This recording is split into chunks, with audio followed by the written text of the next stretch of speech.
بہت شکریہ کرنل کاک صاحب، آپ نے بڑی ذاتی نوعیت کی کچھ باتیں ان کو بتائیں جو آپ ہی بتا سکتے تھے۔ جیسا کہ میں نے ابھی عرض کیا تھا کہ کشمیری خاندانوں کی، کشمیری برہمنوں کی بڑی خدمات پورے اردو ادب میں، اور بالخصوص جب الہ آباد کا نام لیجیے تو سب سے بڑا نمایاں رخشندہ نام آتا ہے تیج بہادر صاحب۔ شاید ہمارے نوجوان یہ نہ جانتے ہوں کہ 30s میں 40s میں 50s تک الہ آباد کے جتنے تہذیبی اور ادبی ادارے ہیں سب کی سرپرستی تیج بہادر صاحب نے کی، ہندوستانی اکیڈمی سے لے کر انجمن ریاست تک۔ اس قدر شوقین تھے اردو شاعری کے، اور میں نے اب تو جب چکبس کے سلسلے میں کچھ مواد کھنگالا تو میں نے دیکھا کہ خود صبرو صاحب کے کئی مضامین چکبس پر، فراق پر اور اقبال پر، غالب پر صبرو صاحب کے مضامین۔ آپ ان کی خاندان کی روایت ہیں، ان کے وارث ہیں، ضرورت اس بات کی ہے کہ صبرو صاحب کی بھی چیزیں اکٹھا کی جائیں، اور ان کی تقاریر، ان کے خطوط، ان کے مضامین۔ ڈاکٹر فاضل بیٹھے ہوئے ہیں یہاں پر، اس قسم کے کام بڑی مہارت سے کرتے ہیں۔ صبرو صاحب کی چیزیں بھی اب اکٹھا ہو کر کتابی شکل میں آنی چاہیے۔ جیسا کہ کاک صاحب نے بتایا کہ ہماری مہمان خصوصی نہ صرف صبرو صاحب کی پر ہوتی ہیں بلکہ چکبس کی بھی پر نوازی ہوتی ہیں۔ جیسا کہ مجھے بتایا جائے دو خاندان کی چشم چراغ خود اپنے آپ میں، بھارتی جی آپ صرف ایک عورت نہیں ہیں، آپ صرف ایک جج بھی نہیں ہیں، آپ تو ایک ایسے خاندان کے وارث ہیں جس نے اردو کے گڑوں بلبل کھلائے ہیں، اس نے اردو کے چراغ روشن کی اور مشترکہ تہذیب کو اپنے گلے لگایا ہے اور انسانیت کی آواز بلند کی ہے۔ ہم نے اسی لیے آپ کو زحمت دی کہ چکبس کے لیے آپ سے بہتر چیف گیسٹ ہمارے لیے کوئی نہیں ہو سکتا تھا۔ آئیے تشریف لائیے اور اپنے خاندانی عظمت کا اظہار کیجیے۔ پھر ایک بار بھرپور جسٹس بھارتی صبرو کا خیرمقدم کیجیے تالیوں سے۔ اور آپ الہ آباد مسلم ہال میں جہاں جس نے نہ جانے کتنے ججز پیدا کیے، بہت شکریہ۔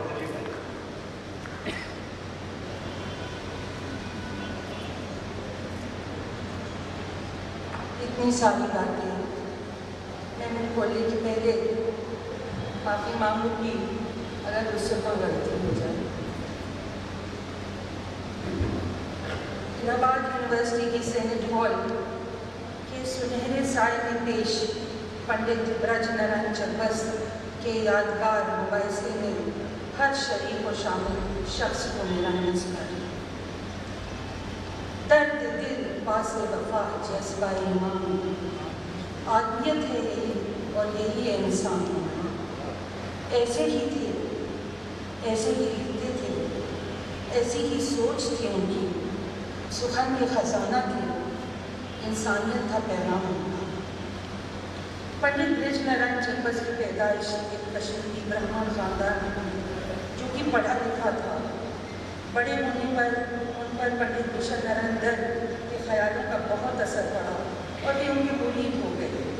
اس زمانے میں پنڈت بھوشن نارائن در نے مشن سبھا کی شروعات کر دی جو کہ کشمیری پنڈتوں کا ایک نیا حصہ تھا جن کی روشن سوچ تھی اور جو پڑھائی لکھائی کو بڑھانے میں یقین رکھتے تھے۔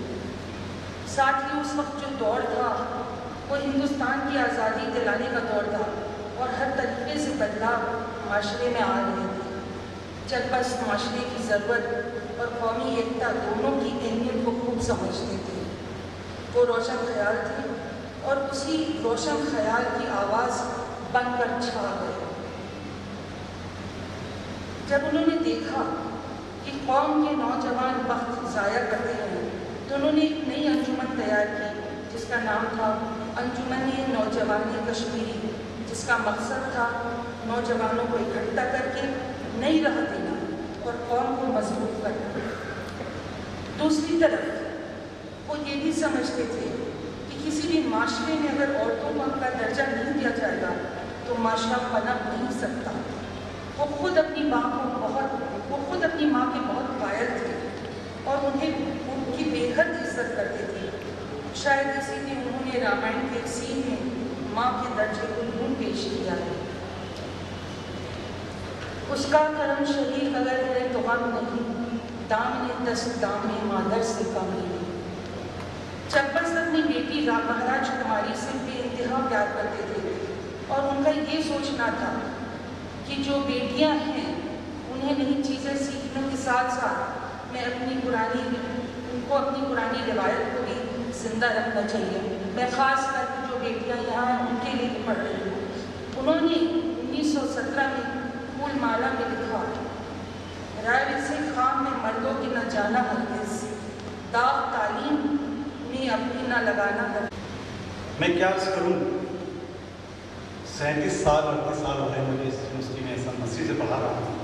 ظاہر 37 برس میں نے 15-20 وائس چانسلر کو دیکھے، لیکن اب کیا کہوں کہ اس کا کیا نام دوں کہ ایسا پہلا وائس چانسلر مجھے ملا جو اردو زبان سے، اردو تہذیب سے، کل ملا کر لینگویج، لٹریچر اور کلچر سے غیر معمولی پیار کرتا ہے۔ یہ میں صرف خوشنودی کے لیے مبالغے کے ساتھ بات نہیں کہہ رہا ہوں۔ اس یونیورسٹی میں پہلی ملاقات کے لیے جب آپ نے یاد کروایا مجھے، تو اسی وقت کہا کہ فاطمی صاحب کلچرل ایکٹیویٹیز یہاں کیا ہو رہی؟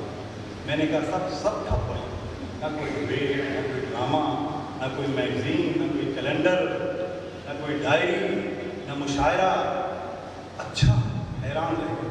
اسی وقت کلچرل کمیٹی بنائی اور کہا کہ انہوں نے کہا سب فنڈ کہاں سے آئے گا، اس کا کوئی مد ہی نہیں۔ تو انہوں نے کہا آپ فنڈ کی پرواہ نہ کیجیے، فنڈ کا انتظام ہمارا کرنا، ایک ٹیم بنائی۔ اور ہم نے ٹیم بنائی کلچرل کمیٹی کی، جس میں ہمارے پھر بہت محبت ہمارے دوست پروفیسر نیتا گوپیش، ہماری کلچرل کمیٹی کی معزز ممبر ڈاکٹر سورا نائن یہاں بیٹھے ہوئے ہیں، پروفیسر ریاض صدیقی بھی مجھے نظر آ رہے ہیں، doctor Jyoti Mishra music department کی، اور professor Jaitley fine arts department کے، ڈاکٹر صالحہ رشید، اور اس کے علاوہ اگر کوئی نام چھوٹ رہا ہو تو یہاں موجود ہے، صرف میں انہیں کا نام لے رہا ہوں، تو اس کے علاوہ 5-7 نام اور، یہ سب ہماری کلچرل کمیٹی کے ممبر ہیں، اور یہ گواہ ہیں کہ جب جو منصوبہ ہم نے وائس چانسلر صاحب کے سامنے رکھا، وائس چانسلر صاحب نے آنکھ بند کر کے دستخط کر دیا کہ اپروو، آپ آگے۔ نیچے جا کے بڑی دقتیں ہوتی ہیں، آپ جانتے ہیں دفتر ایک چیز ہوتی ہے، وہاں بڑی دقتیں ہوتی ہیں، لیکن وائس چانسلر کے بہاف پر کبھی ہمیں کوئی ڈسکریجمنٹ نہیں ہوا۔ اور جب اس سیمینار کا بھی معاملہ آیا تو بھی انہوں نے کہا صاحب میزبانی میں بھی اچھے خاصے سچائی کہنا بنائیے، اور ہم نے جو بھی بنایا، ظاہر ہے کہ جب بجٹ بنا جاتا ہے تو تھوڑا سا مبالغے کے ساتھ بنایا جاتا ہے، کبھی بحث نہیں کی، پورا موو کیا اور کہا کہ دیکھیے کوئی کسر نہ رہنا چاہیے، یہ سب ہمارے مہمان آ رہے ہیں باہر کے، الہ آباد یونیورسٹی کا نام ہوا۔ ہنگلو صاحب نہ صرف علم دوست ہیں، ادب دوست ہیں، بلکہ خود بہت اچھے شاعر بھی۔ حسرتیں نام کا مجموعہ ابھی حال میں چھپ کر آیا ہے، اس کا ریلیز فنکشن ابھی دلی میں ہوا، جس میں ہمارے بہت سارے دوست دلی سے آئے ہوئے ہیں وہ اس میں شریک ہوئے تھے۔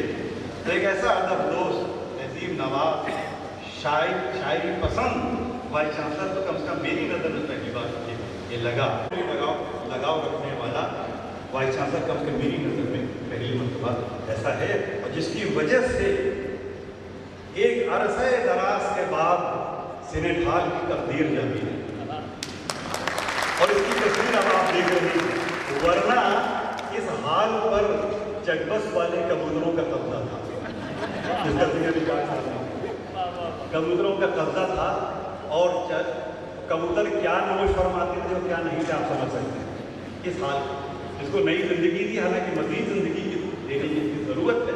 کئی ہال بہت اچھے بنوائے، دربھنگا ہال، ربی آپ جہاں چائے پینے تشریف لے چلیں گے، نام ہال آپ دیکھیں گے، اور مسلسل کوشش میں لگے ہوئے ہیں کہ اس یونیورسٹی، دیکھیے یہ اس یونیورسٹی کے نہ طالب علم ہیں، نہ اس یونیورسٹی کے پروفیسر ہیں، محض 5 سال کے لیے آئے، ہم نے تو 38 برس گزارے اور 8 سال اور طالب علمیں بھی جوڑ لیے، 45-46 سال تک ہم کیا یونیورسٹی کو دے پائے جو یہ شخص 5 سال میں دینا چاہتا ہے۔ لیکن جب اتنے غیر معمولی جذبے والے وائس چانسلر کی بھی مخالفت ہوتی ہے تو کچھ سمجھ نہیں آتا کہ مخالفت کی بنیاد کیا ہے، سوائے سیاست۔ خیر ان کا جو کام ہے وہ اہل سیاست جانے، میرا پیغام محبت मोहब्बत है जहाँ तक। तो मैं वाइस चांसलर को सलाम करता हूँ, सिर्फ इसलिए नहीं मुझे क्या मिलना है, मैं तो रिटायर होने वाला हूँ, लेकिन सिर्फ इसलिए कि एक अरसे के बाद वाइस चांसलर ऐसा आया है कि जो हमारी ज़बान, हमारी तहजीब का संरक्षक, उसका सरपरस्त है, उसको लंबी उम्र देना चाहता है और एक्टिविटीज़ को बढ़ाना चाहता है। चुनांचे हमने कई प्रोग्राम, एक लेक्चर सीरीज के सिलसिले, डिबेट के सिलसिले और बहुत सारे प्रोग्राम जो पिछले 2 साल में हुए हैं इनकी मौजूदगी में, शायद पिछले 20-25 साल में जितने प्रोग्राम कल्चरल एक्टिविटीज़ थे इसमें नहीं हुए। इसलिए इस प्रोग्राम के इख्तिताम में मुकामी सतह पर एक सरपरस्त की हैसियत से जितना गैर मामूली रोल हमारे वाइस चांसलर साहब का है, हम तो मजदूर की तरफ भाग दौड़ लिया, लेकिन असल चीज़ वाइस चांसलर साहब की हिम्मत अफजाई है, जो उनका नहीं, कोई चीज़ की कमी नहीं, उनको घर पे डालें, उनको फ़ोन करें, लेकिन फिर कोई कमी न रह जाए। जाहिर है जब वाइस चांसलर अलर्ट हो जाता है फिर पूरा अमला अलर्ट हो जाता है, तब सब जागते हैं। दफ्तर वाले हमारे वाइस चांसलर साहब का बहुत बहुत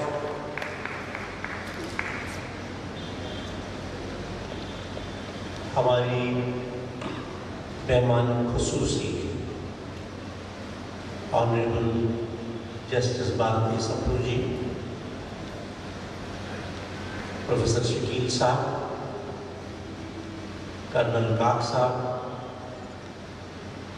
मुजफ्फर साहब, नबील साहब, आसिफ आज़मी साहब जो इस सेमिनार का रूह भी है, और मेरे साथी और दोस्त कलीग प्रोफेसर फातिमी साहब, मोअज़्ज़ज़ हाज़रीन, बाहर से कई मेहमान जो यहाँ आए हैं सेमिनार में शिरकत करने के लिए, हमारे स्टूडेंट्स और प्रेस के लोग भी यहाँ दिख रहे हैं, हमारे डीन साहब, साथी, आप सबको मेरा आदाब और नमस्कार।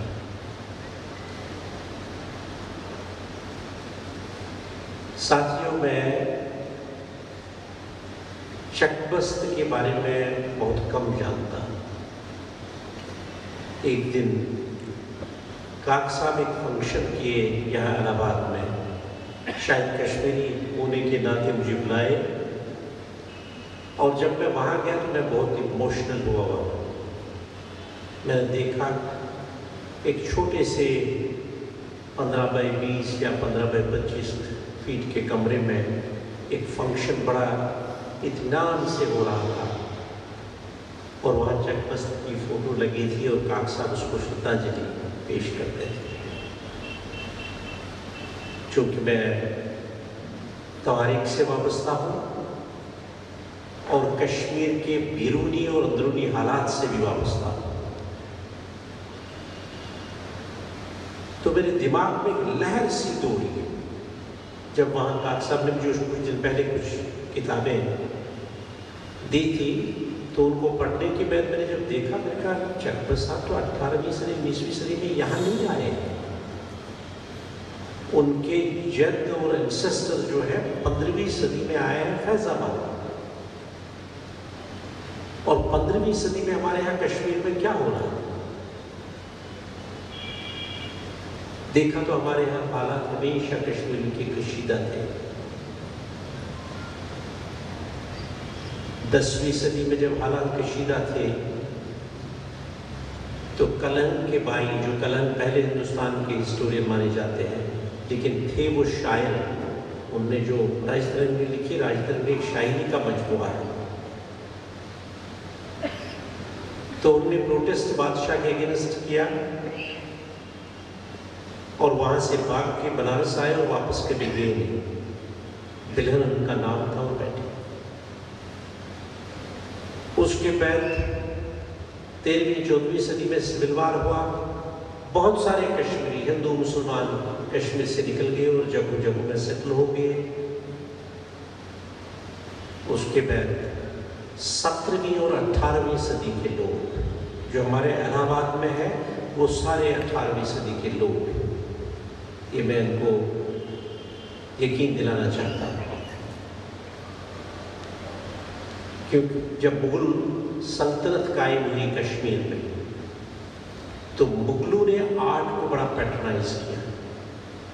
आर्ट को, तहलीम को और शायरी को पैटर्नाइज करने में کشمیری پنڈتوں کا خاص ساتھ رہا۔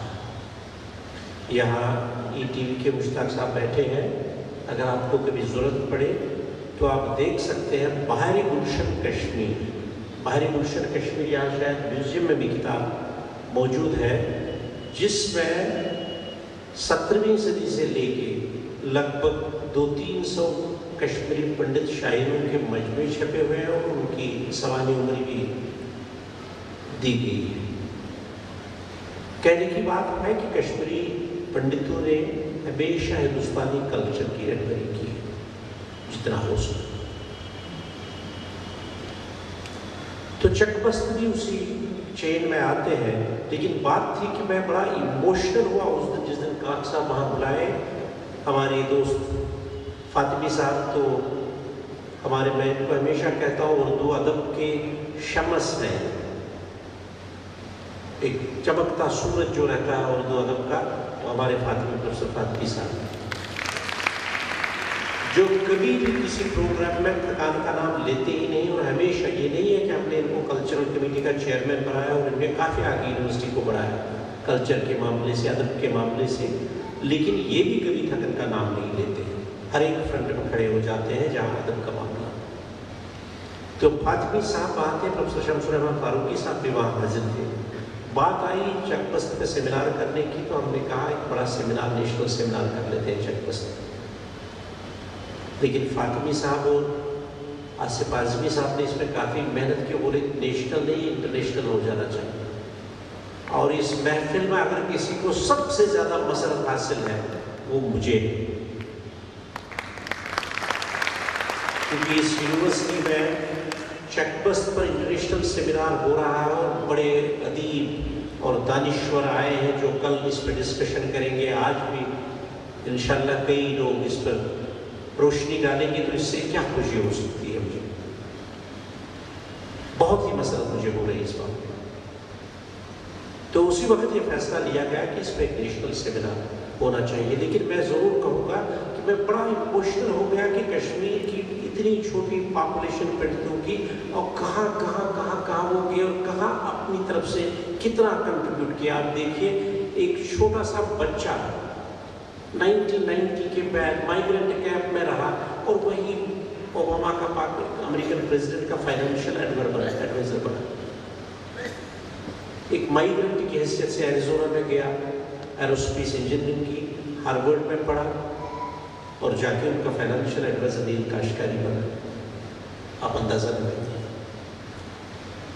ہم نے دیکھا ہے کہ بیسکلی جس سوسائٹی میں، جس سماج میں کرائسس زیادہ ہوتے ہیں، وہی سماج لٹریچر کو زیادہ پروڈیوس کرتا ہے، وہ لٹریچر اسی سماج کے ساتھ زیادہ پنپتا ہے۔ جو ہمارے کشمیری جتنے بھی شاعر رہے ہیں یہاں، میں نے کہا کہ بحر گلشن کشمیر کو اگر آپ دیکھیں تو آج 200-300 سے زیادہ کشمیری پنڈت ہیں، لیکن وہ سب شاعر بنے جب 18ویں صدی کی کرائسس ہو گئی۔ 18ویں صدی میں گاؤں میں جو مسلمان تھے ورٹیکلی 2 حصے ان کے ہو گئے، ایک وہ طبقہ جو ماڈرنائزیشن کے ساتھ رہا، اور ایک وہ طبقہ جو کنزرویٹوز کے ساتھ رہا۔ ایک بہت بڑی، اتنی بڑی سلطنت ختم ہو گئی ایشیا کی، مغل سلطنت، ٹرکش سلطنت وہاں ٹرکی میں، اور پرشین سلطنت بگڑ گئی، قومیں بٹ گئی، لیکن ادب پنپ گیا۔ 18ویں صدی میں اگر آپ دیکھیں، میں ہر جگہ کہتا ہوں کہ ٹرک لوڈز آف لٹریچر جو ہے پورا 18ویں صدی کا اردو میں ہے، جس کو بھی کسی نے ہاتھ بھی نہیں لگایا ہے۔ گنے چنے شاعروں کو میر تقی وغیرہ جو ہے تھوڑا سا اسٹڈی کیا گیا ہے، لیکن اتنے شاعر، اتنے ادیب اس صدی میں گزرے، لاکھوں میں بتاؤں گا، پورے ساؤتھ میں بھی کافی کام ہوا ہے اس پہ، اور نارتھ میں کام ہونا باقی 18ویں صدی۔ میں کہنا چاہوں گا کہ اردو زبان، جو کچھ لوگوں کو لگ رہا ہے کہ بھئی یہ اردو زبان جو ہے مسلمانوں کے ساتھ جڑی ہے، ایسا ہے نہیں۔ اردو زبان اب ہندوستانی زبان ہی نہیں ہے، اردو زبان پاکستانی زبان ہی نہیں ہے، اردو زبان اب عالمی زبان ہے. جس طرح سے انگریزی ایک عالمی زبان ہو گئی ہے، اسی طرح سے اردو اور ہندی بھی عالمی زبانیں ہو گئی ہیں. جہاں جہاں ہمارے ہندوستانی جاتے ہیں وہاں وہاں اردو زبان ہے. وہاں پہ آپ دیکھیے شاعری اردو لٹریچر کتنا ترقی کر چکا ہے. یہاں ہم لوگ جو ہے مٹیریلزم کو زیادہ بڑھاوا دیتے ہیں. بچے کو ہم جب بچہ پیدا ہوتا ہے تو اس کو ہمیں فکر لگنے لگتی ہے کہ انجینئر بنے گا، ڈاکٹر بنے گا، MBA کرے گا یا BCom کرے گا. نہیں تو آج کل MCA اور BCA کے پروگرام میں ان کو ڈالنے کی کوشش کرتے ہیں. اب کبھی نہیں چاہتے ہیں کہ لٹریچر اسٹڈی کریں. لیکن میں آپ کو بولنا چاہتا ہوں کہ میرے گھر میں ہمارے یہاں خاص لگاؤ ہے لٹریچر سے.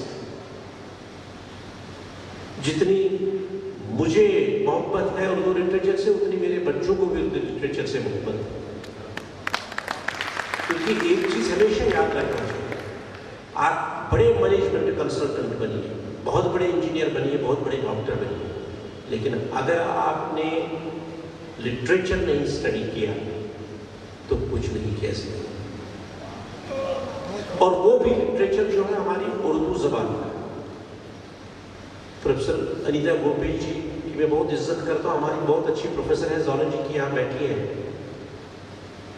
ایک دن آئی بولی سر وہاں پر ایک تھیٹر ہو رہا ہے شیکسپیئر کا، تو بہت محنت کی ہے، اگر آپ آئیں گے تو اچھا لگے گا. لیکن من نہیں، ایک تو ہمارے یہاں فرصت تو نہیں تھی، لیکن شیکسپیئر کے ناطے نہ یہ بات نہیں ہے کہ میں شیکسپیئر سے نفرت کرتا ہوں، لیکن میں چاہتا ہوں کہ ہمارے ہی ادب کو زیادہ زور دینا چاہیے. اگر اردو میں کہیں آپ ڈرامے ناول نگاری دیکھیں گے بہت کافی ہمارے یہاں اویلیبل ہے، جس کو اور بڑھاوا دیا جا سکتا ہے اگر ہم اس کو پیٹرنائز کریں، آگے بڑھائیں. یہ ضرورت ہے. بچہ انجینئرنگ کرے، بچہ ڈاکٹر بنے، بچہ پروفیسر بنے، لیکن اس کو دنیا کی کوئی طاقت نہیں روکتی ہے کہ اگر وہ 2 شاعروں کا مجموعہ بھی پڑھے ہر روز اور اردو لینگویج کا مطالعہ کرے، اردو زبان کا، کوئی نہیں اس کو روکتا. آپ دیکھیے بڑے بڑے اردو کے آج کل ادیب بھی، پروفیسر فاطمی صاحب کینیڈا گئے تھے تو وہاں سے جب واپس آئے ان کتابوں سے بہت پیار ہے، تو میرے لیے بھی ایک کتاب لائی، میں پڑھ رہا تھا اس کتاب میں. اس میں کئی اردو زبان کے شاعروں کا ذکر ہے، ان کے چھوٹے چھوٹے کلام درج کیے گئے. اب آپ دیکھیے کہ کینیڈا میں اردو زبان کو آگے بڑھایا جا رہا ہے. اس لیے میں بار بار کہہ رہا ہوں کہ اردو زبان ہندوستانی زبان نہیں ہے، اردو زبان اب عالمی زبان بن چکی ہے. اور اردو زبان میں ایک ایسی خاصیت ہے، ایسی مٹھاس ہے جو کئی زبانوں میں کسی زبان میں نہیں ہے.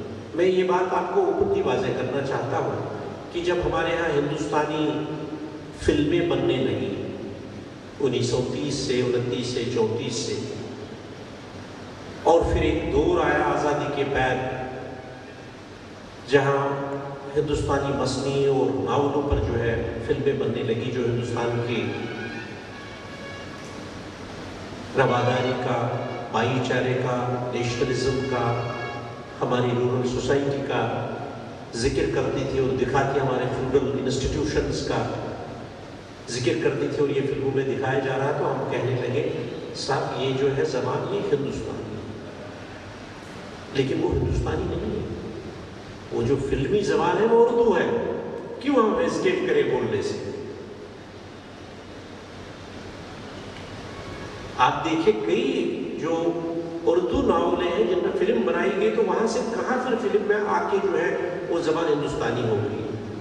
وہ زبان اردو زبان ہے، میں یہ ایکسیپٹ کرنا چاہیے، اردو زبان ہے. لیکن اردو زبان میں جتنی اردو زبان کا پھیلاؤ بڑھا، اتنا اردو زبان کے ساتھ ساتھ کئی ریجنل الفاظ بھی اس میں گھس گئے اور وہ بھی زبان کا حصہ ہے. ہمارے ہاں جو کشمیری زبان ہے تو فارسی کا مکسچر ہے. فارسی زبان میں جب کھیتوں سے شالی کاٹی جاتی ہے، رائس کراپ جس کو کہتے ہیں انگریزی میں، جب کاٹی جاتی ہے اور پھر اس کو ایک लकड़ी के लट्ठे पे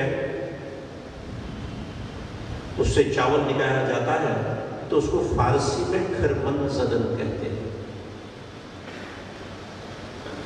लेकिन कश्मीरी ज़बान मैंने कई जगह फारसी के कुछ एसेज पढ़े, उसमें देखा उसमें लफ्ज़ आ रहा है कश्मीरी लफ्ज़ छुम्ब करदन।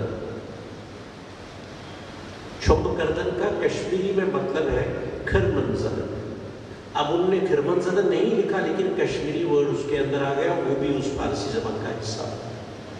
इसी तरह से हमारी उर्दू ज़बान में कई रीजनल अल्फाज, कई रीजनल वर्ड्स आ गए जिससे इसका उर्दू ज़बान का विकास हो, काफ़ी डेवलप कर गई। उर्दू ज़बान की अपनी एक हैसियत और फिलासफी।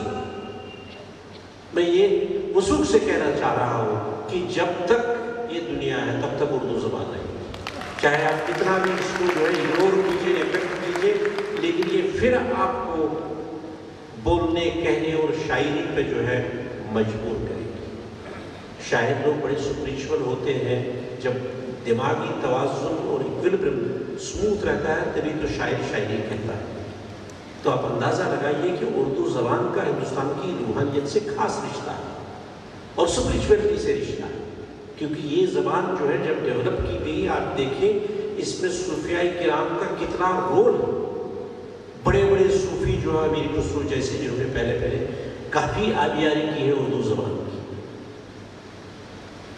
तो इसलिए हमें कभी डिस्करेज नहीं होना चाहिए कि उर्दू ज़बान मिट जाएगी, कमज़ोर हो जाएगी। नहीं, उर्दू ज़बान हमेशा पनपेगी और ज़्यादा से ज़्यादा डेवलप कर पाएगी, क्योंकि उर्दू ज़बान एक हिस्टोरिकल इनएविटेबिलिटी जिसको कहते हैं, एक तवारीखी ज़रूरत है उर्दू ज़बान।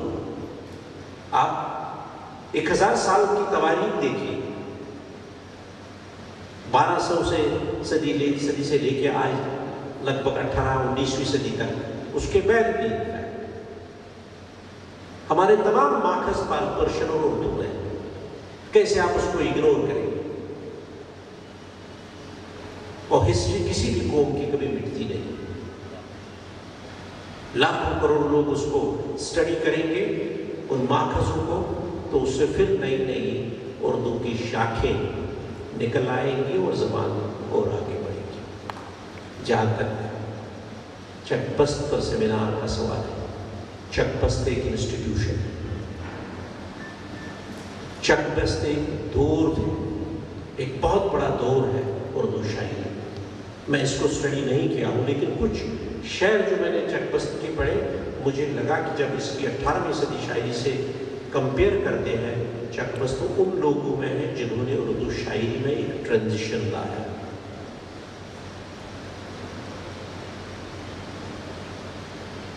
और उस ट्रांजिशन ने उर्दू शायरी को नई शक्ल दी, नई पहचान दी। इसलिए चकबस्त को कभी हम भूल नहीं सकते। मुझे बहुत खुशी है कि यहाँ चकबस्त पर कई मकाले पढ़े जाएंगे, कई लोग अपनी शायरी पढ़ेंगे, कई लोग चकबस्त के ऊपर जो रिसर्च किया हुआ।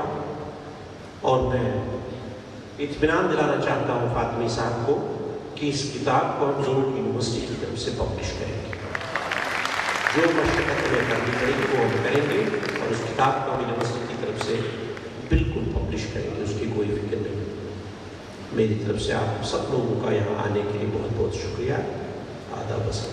Thank you.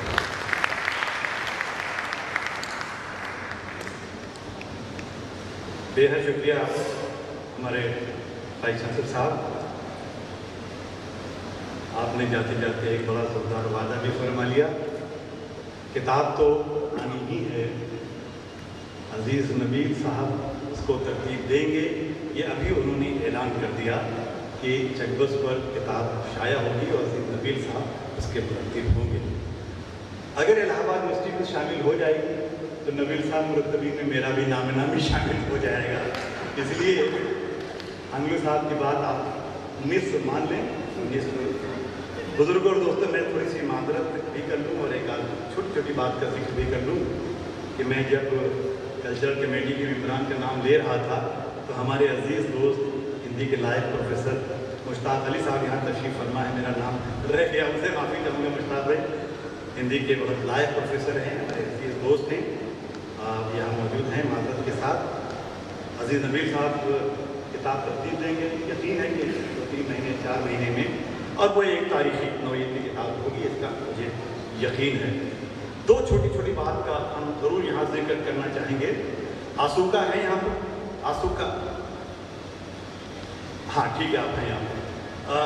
ये जो आलमी सतह की बात हुई है उर्दू की आलमी मकबूलियत की, तो मैं आपको एक ऐसी बच्ची से मिलाना चाहता हूँ, बल्कि दिखाना चाहता हूँ, जो जापान से आई है और इलाहाबाद यूनिवर्सिटी में प्रोफेसर नौशाबा सरदार साहबा की निगरानी में 18वीं सदी के उर्दू नावल पर PhD कर रही है। बेटे तुम खड़ी हो और सबको आदाब करो। ये है आसूका मैडम, एक जापानी लड़की जापान से आकर, टोक्यो से यहाँ आकर, हैं? हाँ बेटा तुम इधर आओ, यहाँ सामने आओ, आके मेहमान खुसूसी को उर्दू वाले अंदाज से आदाब करो। ताली बजा दीजिए साहब बच्ची के लिए। आपसे तारुफ मैं आपका कराना चाहता हूँ कि जो बहुत निचले तबके का नहीं रखता, बल्कि मुझे इजाज़त दीजिए मैं कह दूँ, उसकी तारीफ में कह रहा हूँ, वो दलित तबके से ताल्लुक़ रखता है, गरीब तबके से ताल्लुक़ रखता है, लेकिन बचपन से तख्ती पर खुशखत जो बड़ी बड़ी किताबें हुआ करती थी, वहाँ से मौलवी साहब से उर्दू सीखता सीखता सीखता यूनिवर्सिटी तक पहुँचा। उसने BA में भी उर्दू ली और अच्छे नंबर हासिल किए, MA में उर्दू ली, 3rd क्लास से उर्दू में पास किया। फिर मेरे पास आया, कहने लगा सर मैं आपकी निगरानी में PhD करना चाहता हूँ। तो थोड़ा सा सरगोशियाँ हुई, मगर मैंने कहा नहीं, तुम बिल्कुल PhD करोगे और मेरी निगरानी में करोगे और मैं तुम्हें कराऊँगा। मैं चाहता हूँ डॉक्टर संजय कुमार खड़े हों, और इसलिए मैं खड़ा कर रहा हूँ। चकबस के और में सिर्फ गजलों पर PhD कराई जो टाट से उठकर आया है, आज ये रहता, कल ये सेमिनार में, बल्कि आज अभी सेशन में चकबस पर ये पेपर पढ़ेगा। तो इस तरह से ये सब बातें भी हमें, जब हम चकबस को पसंद कर रहे हैं तो हमें ये सब चीज़ें भी, ये बच्चे रिसर्च स्कॉलर सब यहाँ आए हैं, हमारे हाई कोर्ट के वकला आए हैं, अपनी प्रैक्टिस छोड़कर, हमारे कदीर भाई, हमारे कमरुल हसन सिद्दीकी, हमारे बख्तियार साहब, ये फारूल हुदा, और भी कोई वकील हो तो भाई माफ़ करना, बड़ा मसला होता है, ये नाम छूट जाए तो बड़ा खतरा रहता है। तो बहुत सारे, और हमारे शहर के, हमारे हिंदी दोस्त, हमारे हिंदी डिपार्टमेंट के लोग, अरबी फ़ारसी के सागर रशीद अपने तमाम तरह साजा बच्चों के साथ, ओडी सिंह साहब, प्रोफेसर वल्लभ जी, हरीशचंद्र पांडे जी, और अब मैं किसका किसका नाम लूँ, जितने ढेर सारे। मैं मिसेस काक का भी बहुत शुक्रिया अदा करता हूँ कि वो आई। इनके घर में जब जलसा होता है तो ये सारा अहतमाम यही करती हैं, कुर्सी मेज़ से लेकर और बिस्कुट और समोसे तक सारा सिलसिला इन्हीं की तरफ से रहता है। मैं बेहद आप सबका, ख़ासतौर पर अपनी मेहमान खुसूसी जज साहिबा का, कि मुझे मालूम है कि उनकी सेहत ठीक नहीं रहती, गर्मी से परेशान रहती है, मगर चकबस के नाम पर, हमारे वाइस चांसलर साहब की दरख्वास्त पर, हमारी हकीक से दरख्वास्त पर आप तशरीफ़ लाई। हम आपके बेहद ममनून हैं और मुझे यकीन है कि आपकी सरपरस्ती हमें आइंदा भी मिलती रहेगी। काक साहब का क्या शुक्रिया अदा करूँ, ये तो मैं अब घर के आदमी हो गए हैं और इनकी ही ईमा पर, भाई पर हम लोग आगे बढ़े। शकील साहब आपका शुक्रिया, नबील साहब, अब्दाली साहब, हम इस वक्त आपको मौका नहीं दे पाए, वक्त की तंगी बहुत थी, हम अगले सेमिनारों में आपसे, और आसिफ साहब आपका शुक्रिया। आप सबका, कई लोग तो ऐसे हैं उनका मुझे नाम लेने ले लीजिए। हमारी एक अजीज़ शागिर्दा डॉक्टर नगीना जबी कानपुर से शिरकत करने के लिए इस सेमिनार से आई। हमारे एक और शागिर्द दानिश इलाहाबादी यहाँ बैठे हैं, कहाँ पर है भाई? दानिश इलाहाबादी साहब बैठे हैं, ये भदोई से ख़ास तौर पर इस सेमिनार में शिरकत करने आए हैं। इनको कोई TAD नहीं दिया जाएगा, मगर सब चले आ रहे बेचारे शिरकत करने की, इनकी अंदर दोस्ती है। मेरे सब शागिर्द हैं, ताकि मेरा दिल भर रहा है देख के इनको खुश हो रहा हूँ कि एक मेरी आवाज़ पर और भी आए। रुकैया साहबा यहाँ बैठी हुई है, डॉक्टर रुकैया जी जमशेदपुर में पढ़ाती हैं, वो यहाँ शिरकत फरमा रही हैं। मैं इन सब का बेहद ममनून हूँ, मुतशक्किर हूँ। हमारे के मिश्रा साहब, प्रोफेसर मिश्रा साहब पीछे बैठ गए हैं, मुझे बड़ी शर्म आ रही है। हमारे डीन ऑफ आर्ट्स हैं, हमारे सीनियर हैं, तो मैं चाहता था यहाँ आगे बैठे, लेकिन इतने तकल्लुफ़ से और खाकसार से आदमी हैं। तो मैं अब शुक्रिया की रस्म यहाँ ख़त्म करके, मैं अपने ETV के जो इंचार्ज हैं मुश्ताक आमिर साहब, अपने रऊफ़ साहब और दूसरे अखबार वालों का भी शुक्रिया अदा करता हूँ, जिनकी वजह से ये सब मुमकिन होता है। 3 कर्नल भी यहाँ पर हैं, कर्नल फारूक, कर्नल अबरार और कर्नल काक। अल्लाह जाने कब इन्होंने बंदूक छोड़ी और कब कलम पकड़ लिया। डर लगता है लोगों से कि हाथ नहीं, अब बंदूक के बजाय कलम आ गया। अब क्या करें, जब कलमकारों ने कलम छोड़ दिया तो कर्नलों को कलम तो पकड़ नहीं था। अब मैं एक ख़ास गुजारिश करूँगा कि हमारे सारे बेदीनी मेहमान, मुअज़्ज़िज़ मेहमान, प्रोफेसर्स, टीचर्स और हमारे शहर के आए हुए मुअज़्ज़िज़ लोग यहाँ से नॉर्थ हॉल में तशरीफ़ ले चलें, हमारे साथ एक प्याली चाय पिएँ। तालिब इल्म भी यहीं रुकें, नौजवान अपने बुज़ुर्गों को, मेहमानों को वहाँ जाने दें। उसके बाद फिर गैलरी में आपके लिए नाश्ते का चाय का इंतज़ाम है, नौजवान वहाँ चाय पिएंगे। और मैं आप सबसे गुजारिश करूँगा कि थोड़ी देर के लिए, एक 10-5 मिनट के लिए हमारे साथ एक प्याली चाय पिए। नॉर्थ हॉल जो बिल्कुल बगल में है, और वहीं आधे हाँ बिल्कुल जो है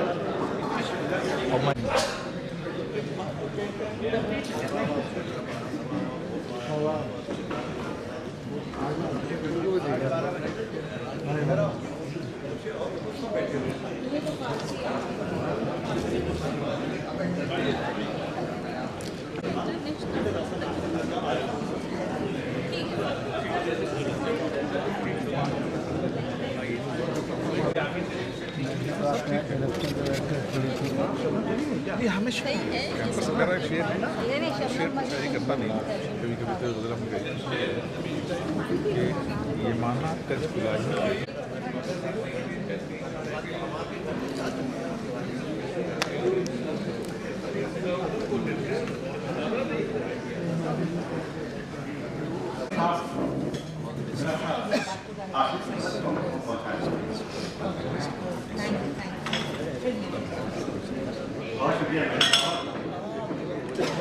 ताकि इस अहम तरीन पहले इजलास का आगाज़ किया जा सके।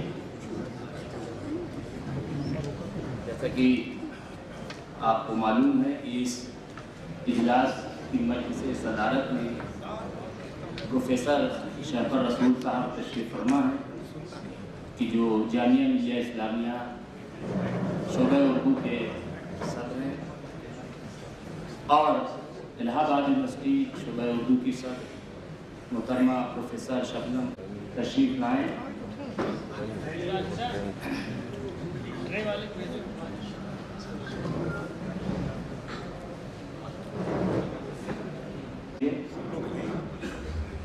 और डॉक्टर रफ़ीउद्दीन साहब ANU से तशरीफ़ लाए हैं, वो भी अपना मकाला पेश करेंगे। फिर इस तरीके से 4 मकालात पेश किए जाएंगे। और अभी आप इफ्तिताही इजलास में, और हम सब की खुशबख्ती है कि और मैं एक शेर बता चुकी, बड़ी अच्छी बात कही गई कि इफ्तिताही इजलास में, क्योंकि इफ्तिताही इजलास यकीनन एक सिद्ध देता है कि खातिर जोड़ रखा है माजी से, क्योंकि जब चक्कस की बात हो रही थी तो उसमें हाल, मुस्तकबिल और माजी इनका भी जिक्र हुआ था। तो मैं वहीं से अपनी गुफ्तगू का आगाज़ करूँगा कि हाल को मुस्तकबिल की खातिर जोड़ रखा है माजी से, तीर को जितना पीछे खींचो उतना आगे जाता है। तो यकीनन अगर हम आज की हुब्बुल वतनी और तमाम जिसकी ज़रूरत आज ज़्यादा है, तो अगर उन्हें हम याद करते हैं तो यकीनन उनकी मानवीयत इस अहद में बहुत रोशन है और इसीलिए हम उनको याद कर रहे हैं। लेकिन अब तक नहीं याद किया गया था या बहुत कम, जैसा कि अभी हमारी सुबह बात हो रही थी प्रोफेसर अलीगढ़ पाटवी साहब से, उन्होंने कहा कि न सिर्फ इलाहाबाद में बल्कि नारायण चक्कस पर, तो ये एक बहुत बड़ी और इलाहाबाद की तो अपनी तारीफ है कि हमेशा इलाहाबाद में कोई न कोई बड़ी तारीफ रकम की है। वो तरक्की तहरीक का पहला इजलास हो या आज पंडित चक्कस का पहला आलमी वक्त कम है। मैं बहुत ही अदब के साथ गुजारिश करूंगा, डॉक्टर संजय कुमार से गुजारिश करूंगा कि वो तशरीफ लाएं और अपना मकाला पेश करें। इनका भरपूर ताल्लुक उस्ताद मोहतरम करा चुके हैं। करना है कि 4 मकाले थी, तो मैं मकाला निगारों से गुजारिश करूँगा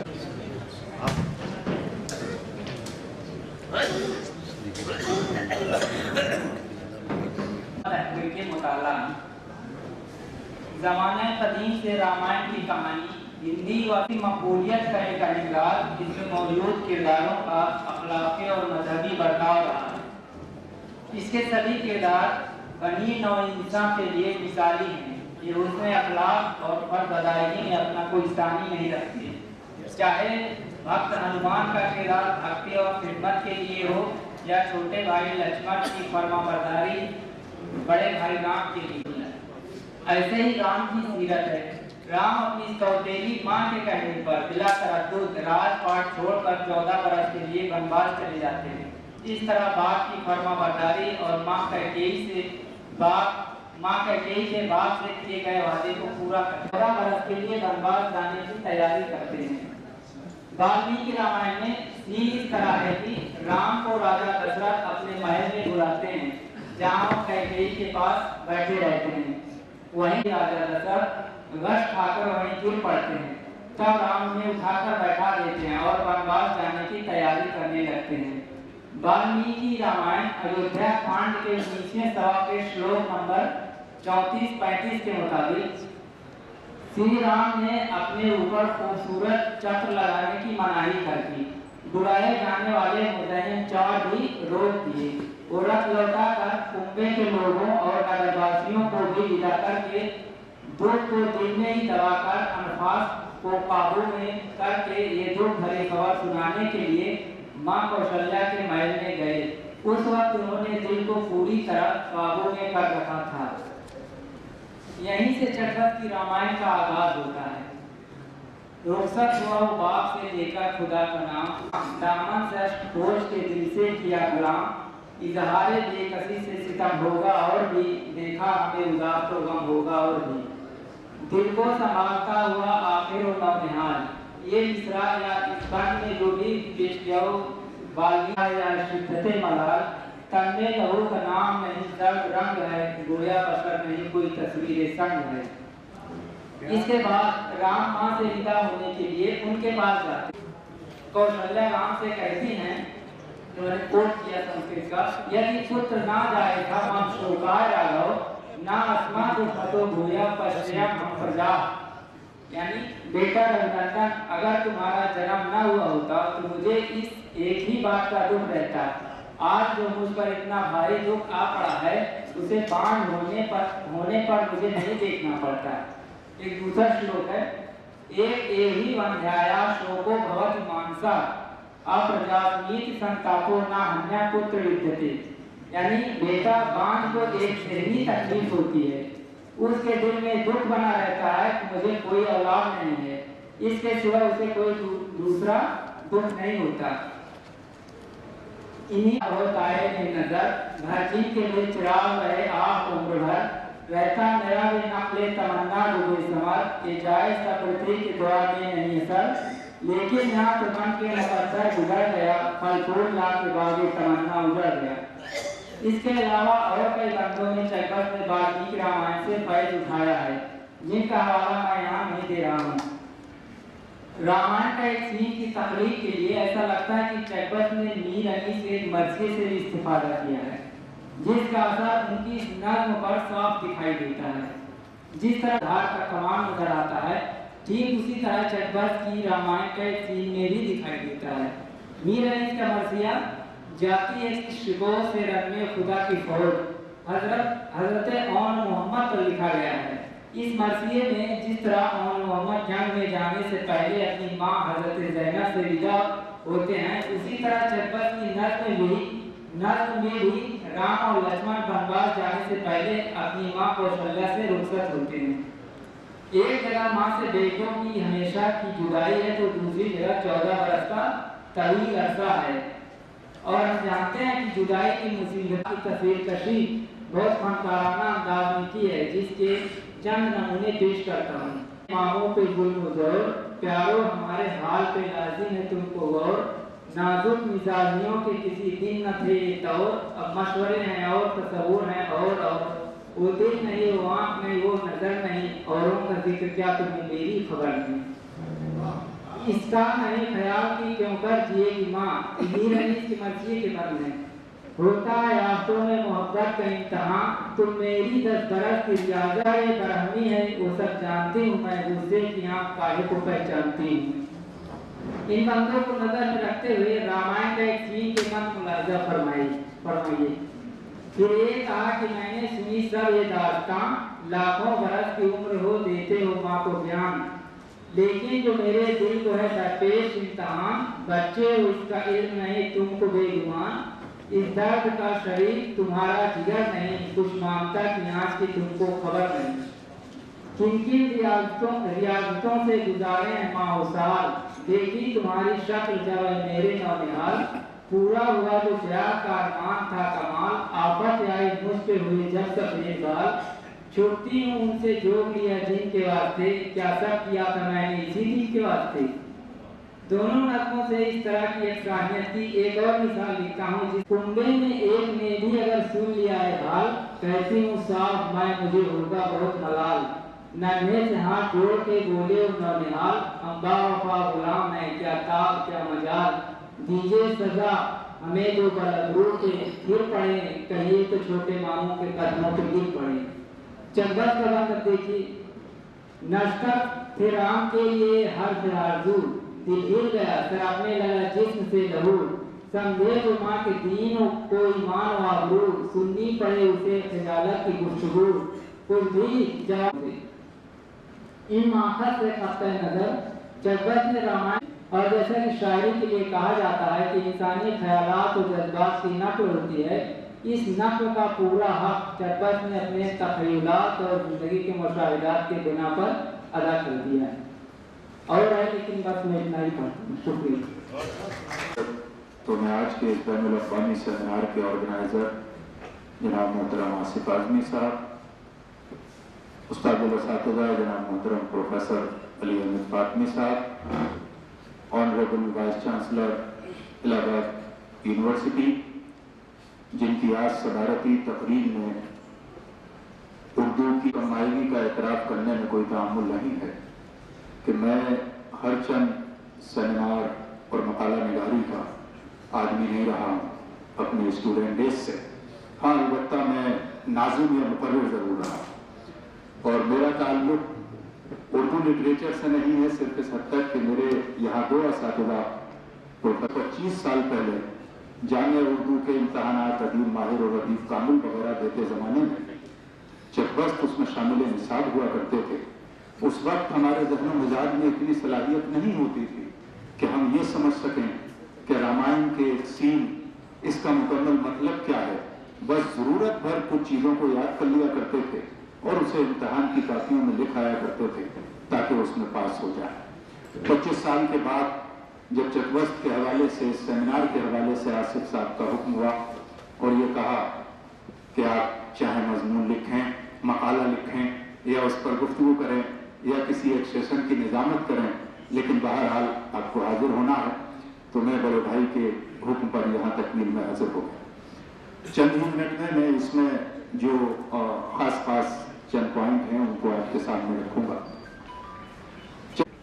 कि हम जब एक्स्ट्रा ऑर्डिनरी खवातीन, उदबा, शोरा और राइटर्स का मुताला करते हैं, जिसमें चाहे वो ईरान की फरोख्जाद हों या रशिया की पुश्किन हों या उर्दू की परवीन शाकिर हों, तो हमें, लेकिन इस कम उम्र के अरसे में उन्होंने अपने पीछे ऐसा यादगार लिटरेचर छोड़ा है, ऐसे निशानात छोड़े हैं कि तारीख के सीनों में जो हमेशा महफूज रहेंगे।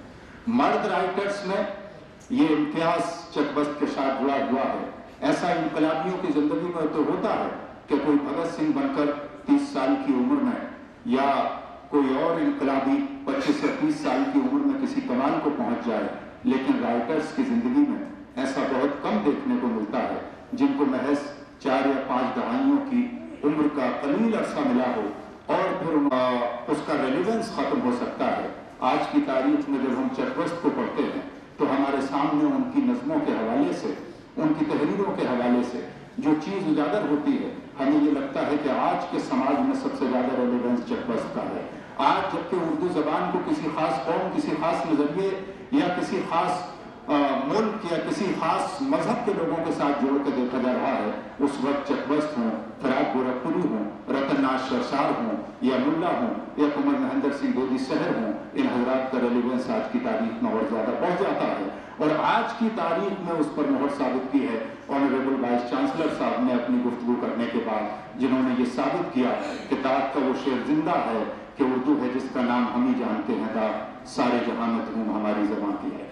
लिहाजा चकबस्त के साथ एक तीसरी बात और भी मुझे नजर आती है कि आमतौर से जिसने भी उर्दू शेर व अदब की दुनिया में उस वक्त कदम रखा, उन्होंने अपना तखल्लुस, अपना टाइटल भी उर्दू या फारसी ज़्यादा रखने की कोशिश की, चाहे वो आनंद नारायण मुल्ला हो, चाहे वो रतननाथ शरशार हो, चाहे वो राम प्रसाद बिस्मिल हो, चाहे वो कुंवर महेंद्र सिंह लोधी शहर हो, चाहे वो रघुपति साहब, उर्दू की गंगा जमनी तहजीब को भी साबित करता है और इसमें खुसरो, रहीमन और कबीर जैसे लोगों की याद को ताज़ा करता है कि उर्दू बोलने के लिए, उर्दू लिखने के लिए कोई खास टाइटल इख्तियार करने की ज़रूरत नहीं है, कोई खास नाम इख्तियार करने की ज़रूरत नहीं है, किसी खास मजहब या किसी खास मुल्क की तरफ जाने की ज़रूरत नहीं है, बल्कि जहाँ आप उर्दू को गुनगुनाना शुरू कर देंगे उसी जगह उर्दू की बस्तियाँ आबाद हो जाएंगी। ये हमें चकबस्त की तहरीक से मिलता है। जब हम चकबस्त के बारे में कुछ पढ़ते हैं तो आमतौर से ज़्यादातर राइटर इस बात से शुरू करते हैं कि चकबस्त पर गालिब, चकबस्त पर आतिश और मीर के असरात ज्यादा थे। हालांकि चकबस्त की नज़मों को पढ़ने के बाद शायरी को देखा जाए तो उसमें तो गालिब का या गालिब की ज़मीनों में तो 5 से 7 गज़लें उन्होंने ज़रूर कही हैं जिनके मफाहीम अगरचे अलग हैं, लेकिन रदीफ़ व क़वाफ़ी गालिब से मिलते हुए हैं। लेकिन उनकी नज़मों में ज़्यादा असरात मेरे नज़रिए के एतबार से, और शायद प्रोफेसर अली अशरफ फातमी साहब ने भी ऐसा फरमाया था और वो एग्री करेंगे कि उनकी जो कौमी नज़में हैं, उनके अंदर जो ख्यालात हैं, जो कौमी अफकार हैं, उसमें हमें अल्लामा इकबाल नज़र आते हैं, उसमें हमें अल्ताफ़ हुसैन हाली नज़र आते हैं। और जब वो इस्लाह की बात करते हैं और हालात पर जब तंज करते हैं तो हमें अकबर इलाहाबादी जैसे इंसान की भी याद आती है उनको पढ़ने के बाद। तो चकबस्त की जो हमागिरी है, चरखे हैं, चाहे वो उन्होंने बेहतर लिखा हो, तो जिस वक्त वो मरासी लिखते हैं तो उसकी रस्म और रिवायत वही नॉलेज है जिसको आगे बढ़ते अमीर खुसरो ने भी लिखा था कि उन्होंने जिन 10 चीजों पर फख्र किया था हिंदुस्तानियों पर, उन्होंने ये कहा था कि सारी दुनिया से लोग हिंदुस्तान में तालीम हासिल करने के लिए आते हैं, लेकिन कोई हिंदुस्तानी ब्राह्मण बाहर तालीम हासिल करने के लिए नहीं जाता, इसलिए कि एस्ट्रोनॉमी या चाहे वो जीरो स्टार्ट करना हो, वो सारी की सारी चीजें हिंदुस्तान में भी थी। लिहाजा जिस तरीके से फारसी शायरी चकबस्त के बारे में कही जा सकती है कि अगर चकबस्त की शायरी से उनकी गजलों को हटा भी दिया जाए, मैं कोई नाक़िद नहीं हूँ जो उस पर गुफ्तगू करूँ कि उनकी गजलों का मेयार क्या है, तो उनकी नज़में और उनके मरासी इस मेयार के हैं जो रहती दुनिया तक जब तक उर्दू बाकी रहेगी, जब तक चकबस्त जिंदा रहेंगे। इसलिए तो उनका जो मेयार है, उनकी जो तवालत है, कभी कभी उसमें कसीदे का गुना होता है मुसद्दस में, और फिर जितनी भी कौमी तारीखें उभरती हैं उसका चकबस्त बढ़ के वेलकम करते हैं। अगर अफ्रीका की सरजमीन पर महात्मा गांधी जाने के बाद हिंदुस्तान के और हुकूक इंसानी की जंग लड़ते हैं तो उस पर भी नज्म लिखने के बाद उसको ताकत देते हैं। और अगर बनारस हिंदू यूनिवर्सिटी की तालीम के लिए पंडित मदन मोहन मालवीय लखनऊ में आने के बाद तवाइफों के कोटों के चक्कर काटते हुए देखने वाले शख्स का नाम नहीं है। चकबस्त शराब और तवान में डूबे हुए नजर नहीं आते। चकबस्त सिर्फ जामा मीना और जमाले लैला की गुफ्तगू करने वाले शायर का नाम नहीं है, बल्कि चकबस्त एक मसलह कौम का नाम है जो कौम को महमेज करते हुए नजर आते हैं, कौम को उम्मीद देते हुए नजर आते हैं। गुर्बत और इफलास के जमाने में जागीरदारों के दरवाजे पर जाने के बाद उनकी झूठी मदद करने वाली शख्सियत का नाम चकबस्त नहीं है, बल्कि चकबस्त अपने हर नौजवान के हाथ में अलम देना चाहते हैं, उसके हाथ में कलम देना चाहते हैं। और हर औरत की आज़ादी का ख्वाब आज दुनिया देख रही है, आज तरह तरह की तालीमें चल रही हैं, लेकिन चाहे वो बेवा की शादी कराने का मामला हो, चाहे खवातीन के हाथ में कलम देने का मामला हो, ये बात 19वीं शताब्दी में 20वीं में आदर की है तो चकबस्त ने की है अपने कमंडो जमाने में। बहुत सारे इस तरह के अशार चकबस्त के हवाले से हैं। मैं उन तमाम अशार पर गुफ्तगू नहीं करूँगा क्योंकि एक अशार जो मैंने यहाँ पर उनके ज़ाहिर बातें के नोट किए थे, जहाँ वो एक जगह कश्मीर की मेहमान नवाजी का जिक्र करते हुए कहते हैं कि हर सोचता जानिए कि वो कश्मीर पर आया, घर मुर्ग कबाबस के बाबाल पर आया, या फारसी तरकीबात का इस्तेमाल चकबस्त बहुत खूबसूरती से उर्दू के साथ करते हैं, जो इम्तियाज या तो इकबाल कर रहा है या गालिब कर रहा है, बस फिनिश कर रहा, मद्दाए करम आम की हर जुए रवा आरजूए रवा है सरचश्मा फैज़ जवान आराए जहाँ है।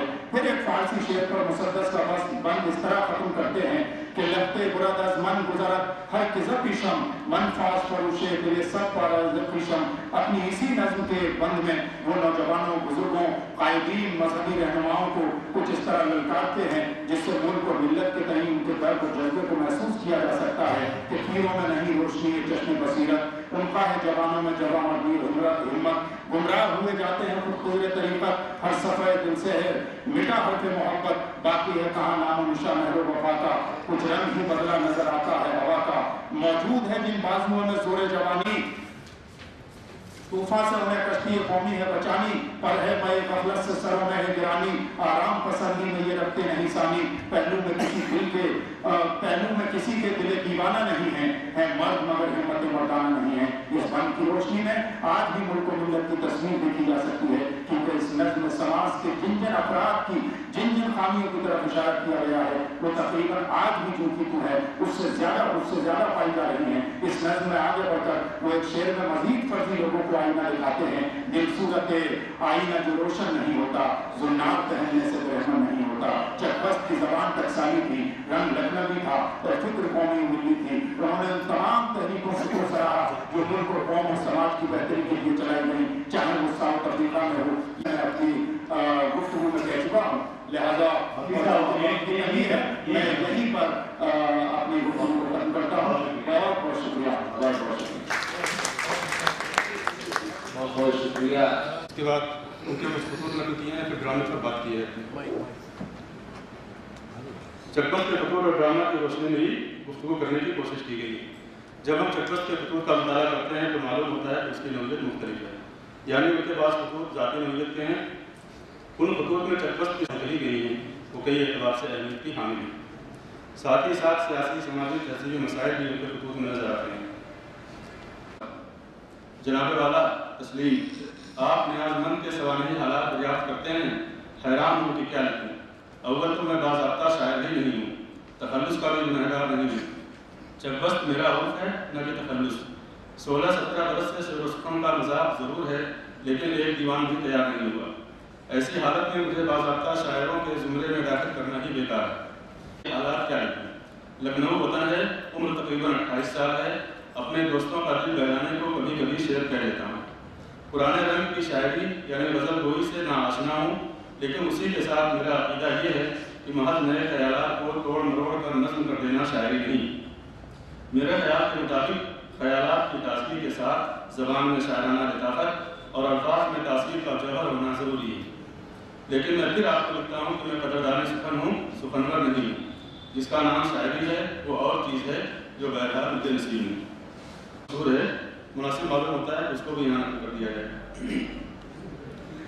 इस मजमून में लड़कियों के पर्दे के ताल्लुक से ब्रज किशन लड़कों ने स्त्री दर्पण में कोई मजमून शाया करवाया था जिसे चकबस्त ने सख्त नापसंद किया था। इस ताल्लुक से अपने गुस्से का इजहार करते हुए चकबस्त ने एक खत उनको लिखा कि प्यारे दिलजू, चूँकि हम लोग एक जगह नहीं और ना मैं तुमसे इस बात पर झगड़ा करना चाहता हूँ, मगर साथ ही इस बात का इजहार कर देना भी ज़रूरी ख्याल रखता हूँ कि ये बात तुम्हारे लिए बहुत ज़्यादा काबिल एतराज़ और दलील अज़अब है।